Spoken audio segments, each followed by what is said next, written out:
Glory to Jesus. ஆண்டவரும் அருமை இரட்சகருமாய் இயேசுவின் இனிதான நாம மகிமையடையட்டும்.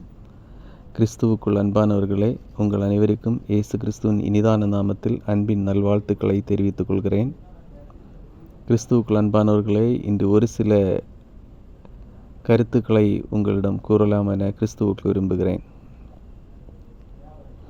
என்னுடைய வாழ்க்கையில் நடந்த ஒரு சம்பவத்தை சாட்சியாக உங்களிடத்தில் கூறுகிறேன். கடந்த சில வருடங்களுக்கு முன்பு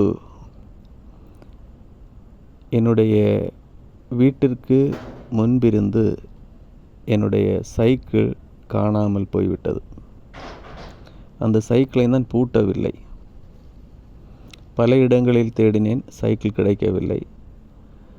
பிறகு நான் வேலைக்கு நடந்து போய் கொண்டிருந்தேன். ஒரு சில நாட்களுக்கு பிறகு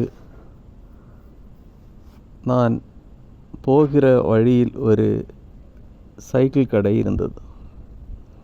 அந்த சைக்கிள் கடையில் என்னுடைய சைக்கிள் இருப்பதை பார்த்தேன்.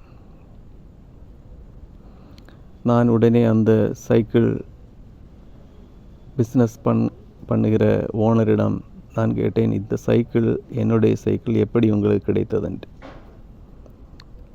அவர் சொன்னார், இந்த சைக்கிள் பக்கத்தில் இருக்கிற காய்லான் கடையிலிருந்து கிடைத்ததுன்ட்டு.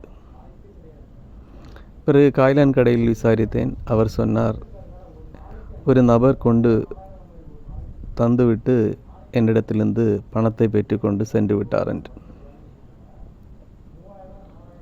உடனே அந்த காய்லான் கடை ஓனர் சொன்னார், நீங்கள் இந்த சைக்கிளை வேண்டுமென்றால் எடுத்துக்கொள்ளுங்கள், அல்லது நான் உங்களுக்கு வேறொரு சைக்கிள் வாங்கி தருகிறேன் என்று சொன்னார். நான் எதையுமே அவரிடம் கேட்கவில்லை. இது என்னுடைய சைக்கிள் என்று தான் சொன்னேன்.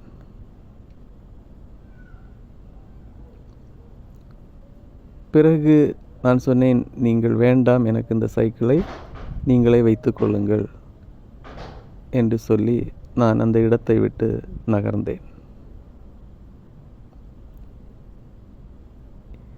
இப்படி எனக்கு பல சம்பவங்கள் என்னுடைய வாழ்க்கையில் நடைபெற்றிருக்கிறது. நான் ஏன் அந்த சைக்கிளை வேண்டாம் என்று சொன்னேன் என்றால்,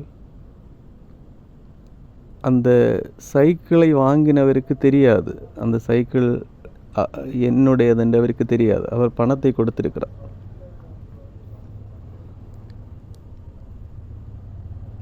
நானும் எனக்கு நிறைய நபர்கள் என்னுடைய காரியங்களை மன்னித்திருக்கிறார்கள். நானும் அதை மன்னித்து விட்டு கடந்து சென்றேன். இதிலிருந்து நாம் என்ன கற்றுக்கொள்கிறோம்?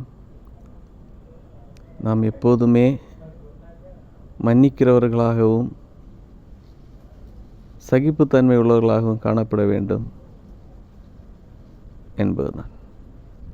ஆண்டவர் தாமே உங்களை ஆசீர்வதிப்பாராக. ஆமென்.